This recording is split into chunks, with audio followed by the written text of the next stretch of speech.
La acumulación de capital, un texto de Rosa de Luxemburgo.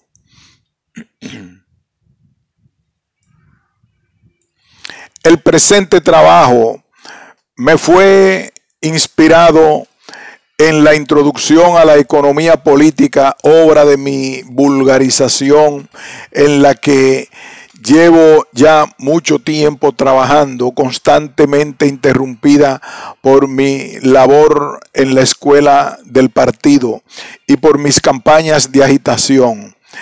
En enero de este año, después de las elecciones al Parlamento, al acometer nuevamente aquel trabajo para terminar por menos en sus líneas generales esta vulgarización de la teoría económica marxista, me salió al paso una dificultad inesperada.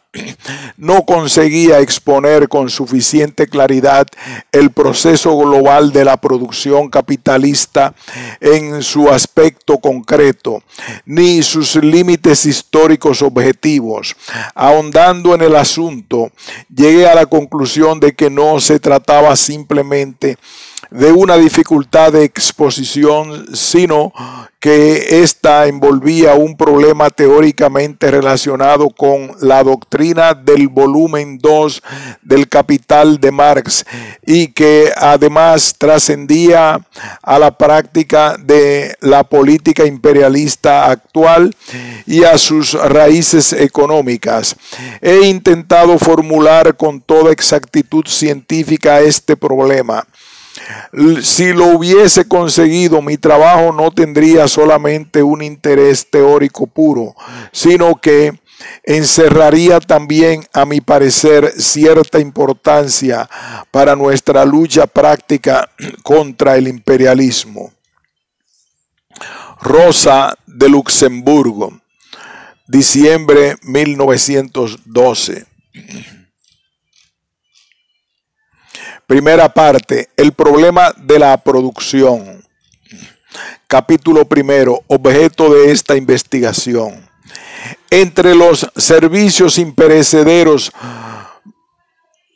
prestados por Marx a la economía política teórica figura su modo de plantear el problema de la producción del capital social en conjunto. Es significativo que en la historia de la economía política solo aparezcan dos intentos de exposición exacta de este problema. En sus comienzos, el del padre de la escuela fisiocrática, Quesnay, y al final el de Carlos Marx. Durante el periodo intermedio, el problema no deja de preocupar a la economía política burguesa, pero esta, con todo, no llega siquiera a planteárselo en su pureza, separado de los problemas semejantes que con él se cruzan, ni mucho menos a resolverlo. No obstante, dada la importancia fundamental de este problema, cabe afirmar hasta cierto punto que solo teniendo en cuenta estos intentos es posible seguir en general las vicisitudes de la economía científica. ¿En qué estriba el problema de la reproducción del capital total? Reproducción en el sentido literal de la palabra es sencillamente producción nueva, reiteración, renovación del proceso de producción.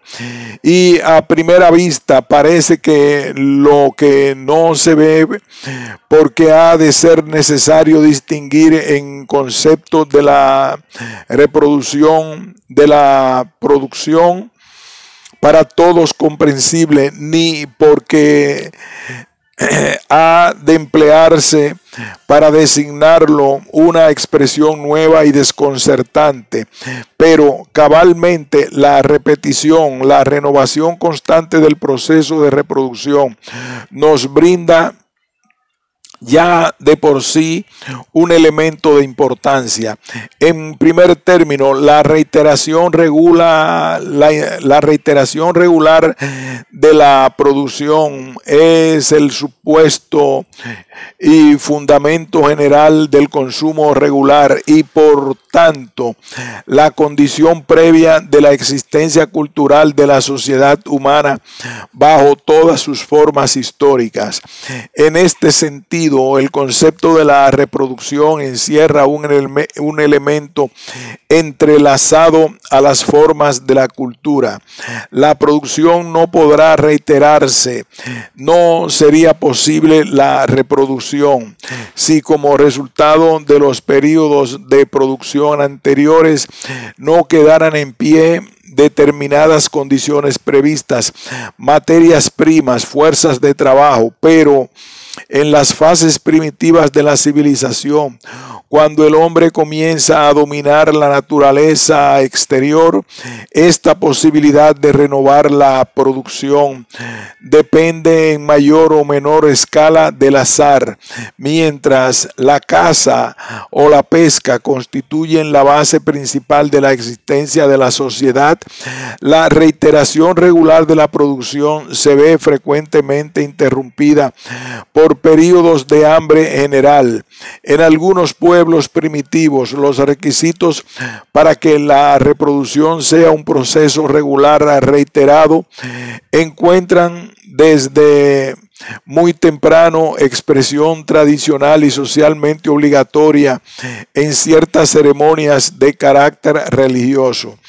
Así, según las minuciosas investigaciones de Spencer y Gillen, el culto totemista de los negros australianos no es en el fondo más que la tradición cristalizada en ceremonias religiosas de ciertas medidas reiteradas regularmente desde tiempos inmemoriales para la adquisición y conservación de sus elementales medios de vida.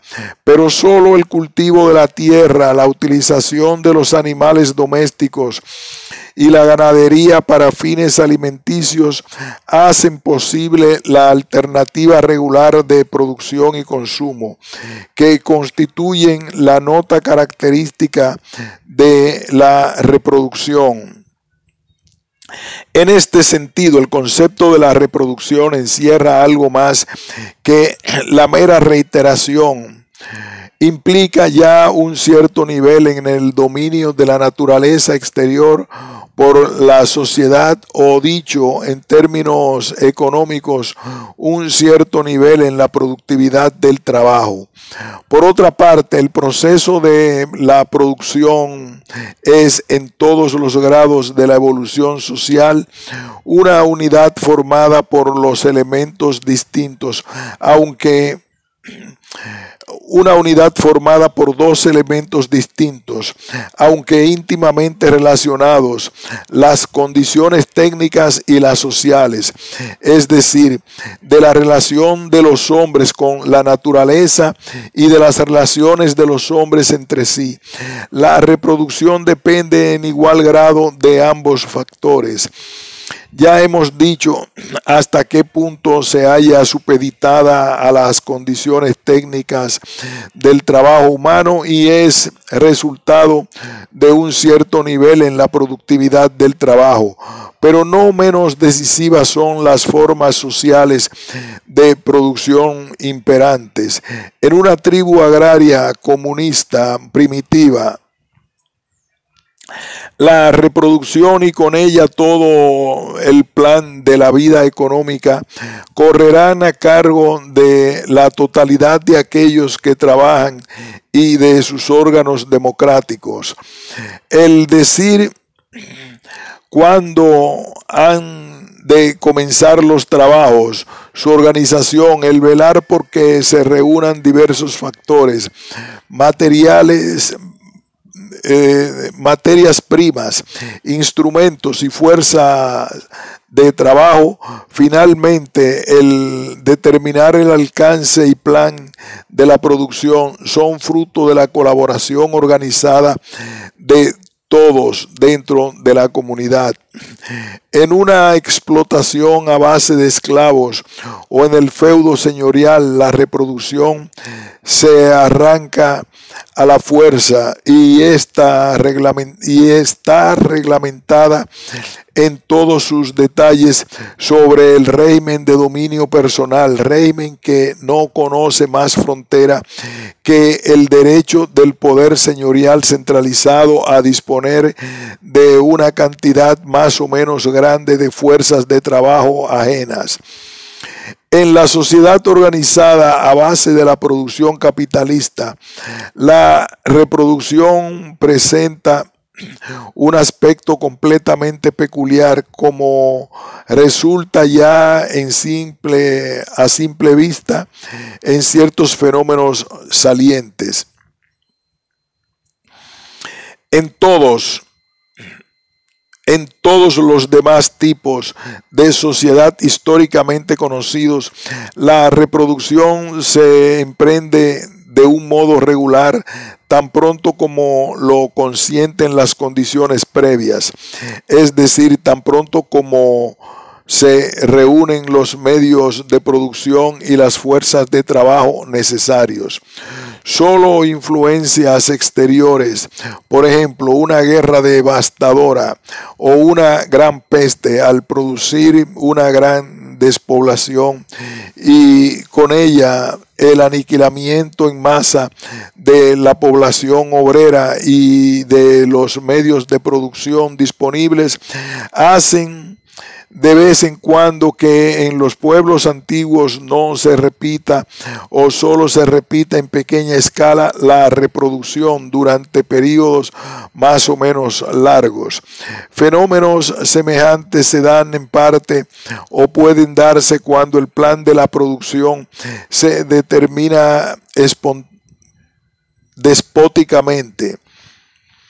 Cuando el capricho de un faraón del antiguo Egipto encadenaba durante años y años a miles de felás a la empresa de levantar pirámides, cuando en Egipto moderno un Ismael Pachá manda a 20.000 felás a trabajar al canal de Suez en prestación personal, o cuando el emperador Chiohati, fundador de la dinastía Tsin, 200 años antes de la era cristiana, dejaba morir de hambre y agotamiento a 400.000 hombres e invertía una generación entera en levantar la gran muralla de China en la frontera septentrional de su imperio.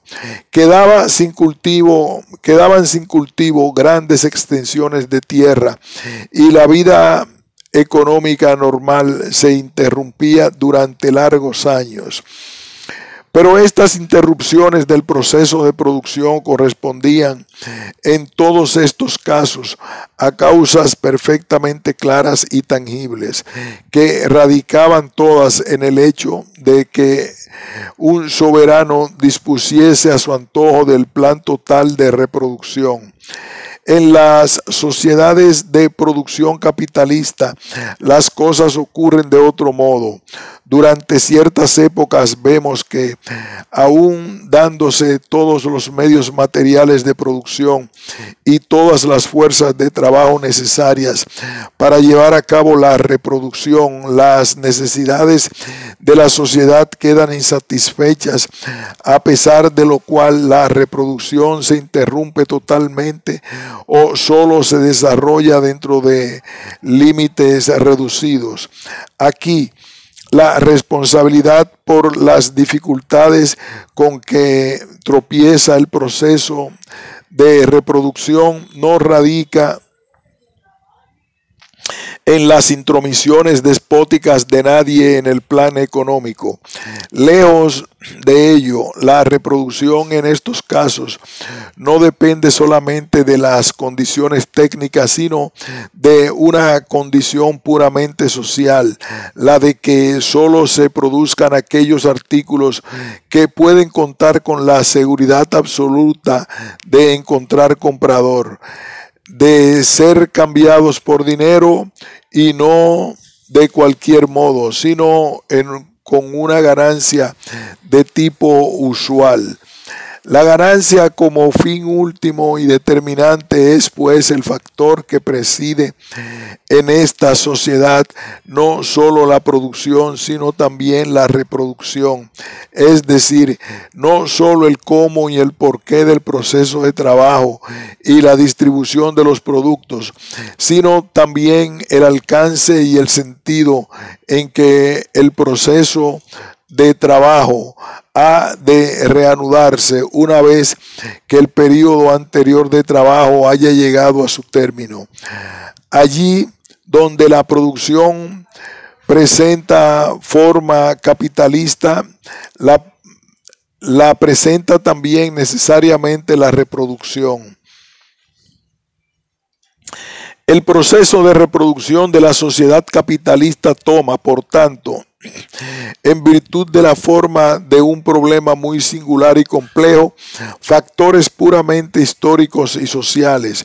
Ya en los rasgos externos del proceso de reproducción capitalista se advierte su peculiaridad histórica específica total, puesto que abarca no solo la producción, sino también la circulación, proceso de cambio, comprendiendo a ambas.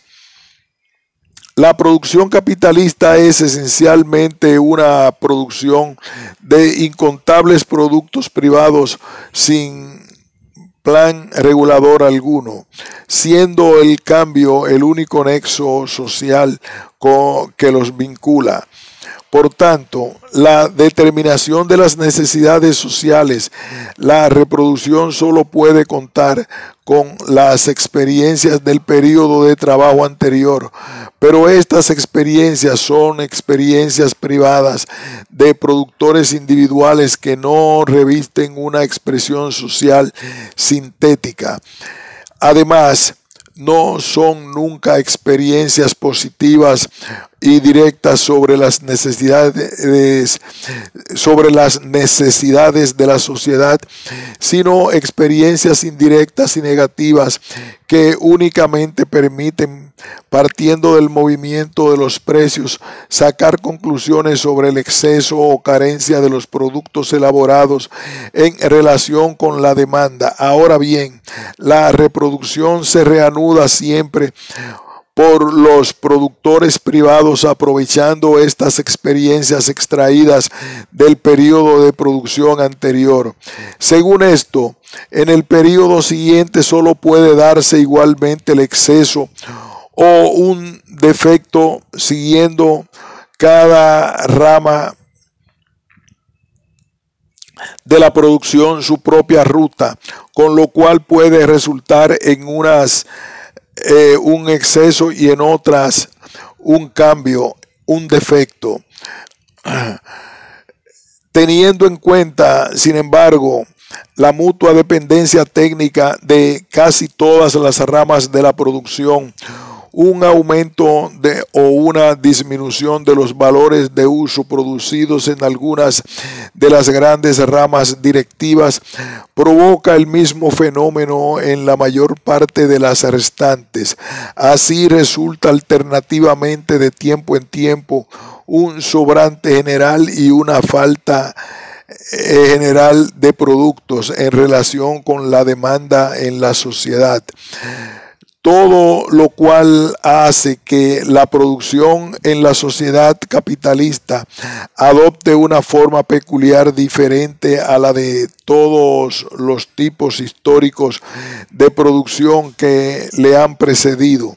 En primer lugar, cada una de las ramas productivas realiza un movimiento hasta cierto punto independiente que de tiempo en tiempo conduce a interrupciones más o menos largas en la producción.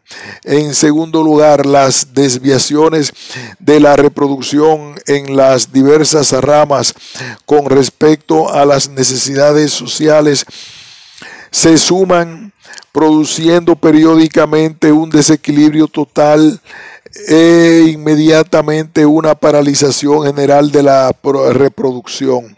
La reproducción capitalista ofrece, por tanto, una fisonomía muy peculiar, mientras la reproducción en cualquiera de las formaciones económicas precedentes, prescindiendo de violentas intervenciones externas,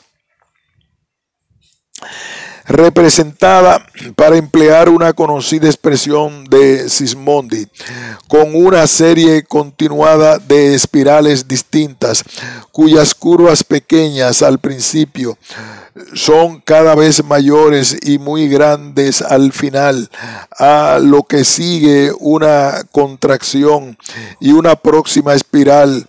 Comienza de nuevo con curvas pequeñas para recorrer el mismo ciclo hasta que éste se interrumpe, es decir, se trata de un proceso continuamente repetido.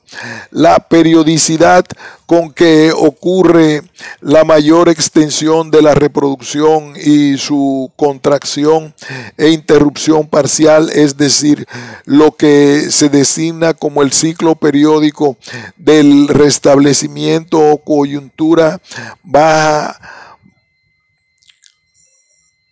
como el ciclo periódico del restablecimiento o coyuntura baja, prosperidad o coyuntura alta y crisis, es la peculiaridad más saliente de la reproducción capitalista. Es, sin embargo, muy importante determinar de antemano que si bien la periodicidad de coyunturas de prosperidad y de crisis representada en un elemento importante de la reproducción no constituye el problema de la reproducción capitalista en su esencia, las alternativas periódicas de coyuntura o de prosperidad y de crisis son las formas específicas que adopta el movimiento en el sistema económico capitalista, pero no en el movimiento mismo. Para exponer en su verdadero aspecto el problema de la reproducción capitalista, tenemos que prescindir, por el contrario, de las alternativas periódicas de prosperidad y de crisis. Por extraño que pueda parecer, es un método perfectamente racional, más aún, el único método científico posible de investigación. Para plantear y resolver en su pureza el problema del valor, tenemos que prescribir.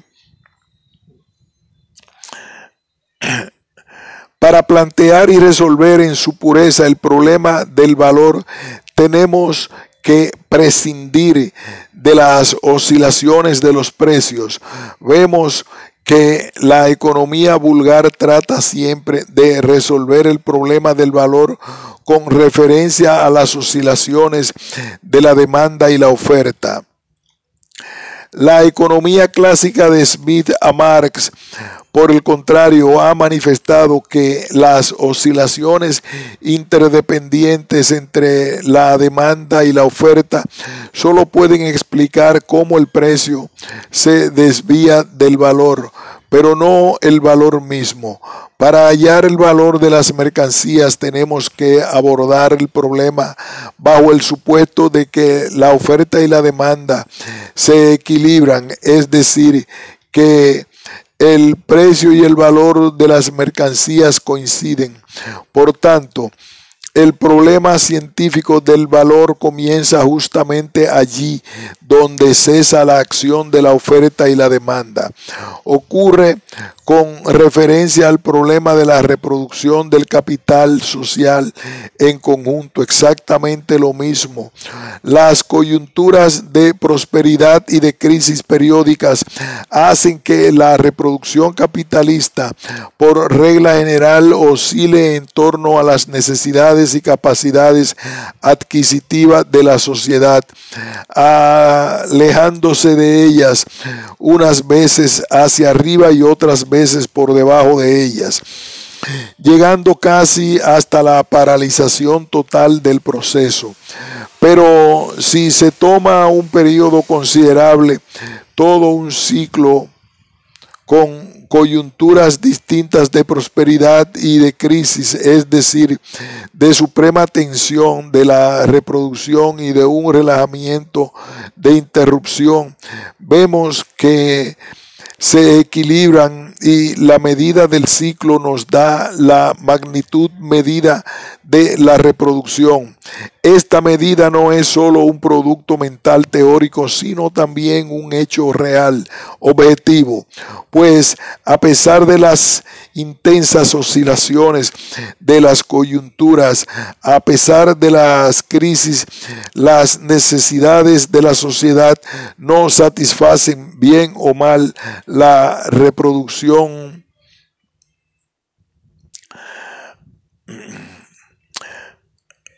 No, pues a pesar de las intensas oscilaciones de las coyunturas, a pesar de la crisis, las necesidades de la sociedad se manifiestan bien o mal. La reproducción sigue su camino ondulante y las fuerzas productivas se desarrollan cada vez más. ¿Cómo se realiza esto si prescindimos de las alternativas de crisis y prosperidad?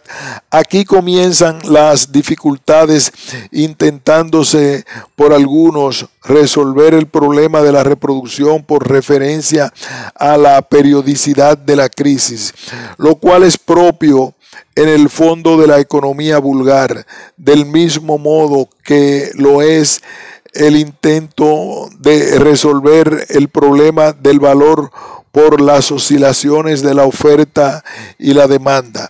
No obstante, ya veremos cómo los economistas muestran siempre, sin percatarse de su error, inclinación a invocar en el problema de la crisis el problema de la reproducción apenas se lo planteen, limitando la perspectiva y alejándose así ellos mismos de la solución. Cuando en adelante hablemos de reproducción capitalista, ha de entenderse siempre la media resultante de las oscilaciones ocurridas durante un ciclo. La producción capitalista se realiza por un número ilimitado y fluyente de productos derivados e independientes, sin ningún control social, salvo la observancia de las oscilaciones de los precios y sin otro nexo que el cambio de mercancías. Como de hecho resulta de estos movimientos incontables e inconexos la producción total, al plantear así la cuestión, y esta es la primera forma general bajo la cual se ofrece inmediatamente el problema, se olvida que en este caso los productores privados no son simples productores de mercancías, sino productores capitalistas. Igualmente que la producción total de la sociedad no es una producción encaminada en general a la satisfacción de las necesidades de consumo, ni una sencilla producción de mercancías, sino producción capitalista. Veamos qué alteraciones en el problema implica dicho olvido. El productor que no solo produce mercancías, sino capital, debe engendrar ante todo plusvalía. La plusvalía es el fin último y el motivo impulsor del productor capitalista. Las mercancías elaboradas, una vez vendidas, no solo deben suministrar a aquel el capital anticipado, sino un excedente sobre él, una cantidad de valor a la que no corresponde gasto alguno de parte suya. desde el punto de vista de esta creación de plusvalía a sus espaldas y contra las fábulas que invente para sí y el resto del mundo sobre el capital fijo y circulante, el capital adelantado por el capitalista se divide en dos partes: una que representa sus gastos en medios de producción local de trabajo, materias primas y auxiliares, etc. Y otra parte que se invierte en salarios. A la primera parte, que traspasa su valor mediante el proceso de trabajo al producto sin alteración alguna, la llama Marx parte constante del capital.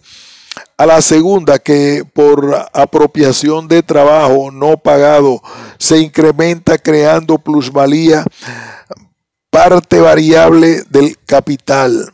Desde este punto de vista, la composición del valor de toda mercancía elaborada en el sistema capitalista responde normalmente a la fórmula C más B más P, expresándose el valor del capital constante, es decir, la parte del valor incorporado a la mercancía por el trabajo objetivado, nuevo contenido de los medios de producción gastados.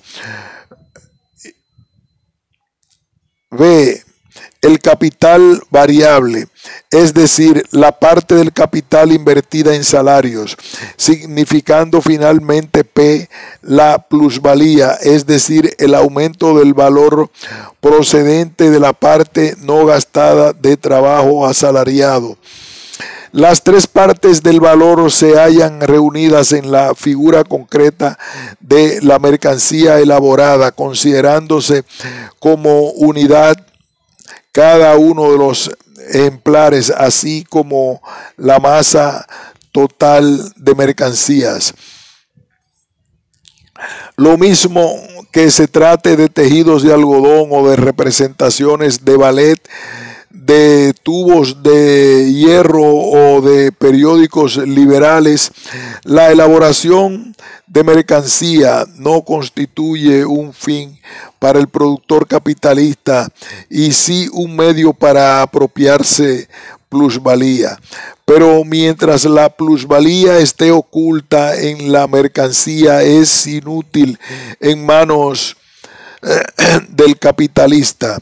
Después de producida necesita realizarla, transformarla en su pura figura de valor, es decir, en dinero. Para que esto acontezca y el capitalista se apropie de la plusvalía en su forma de dinero, todo el capital anticipado debe perder la forma de mercancía y volver a él en forma de dinero. Solo entonces, es decir, cuando la masa total de la mercancía se haya enajenado conforme a su valor por dinero, se habrá conseguido el fin de la producción. La fórmula C más B más P, que antes se refería a la composición cuantitativa del valor de la mercancía, se refiere ahora del mismo modo a la del dinero obtenido por la venta de aquellas. Una parte de él se restituye al capitalista sus anticipos y medios de producción consumidos.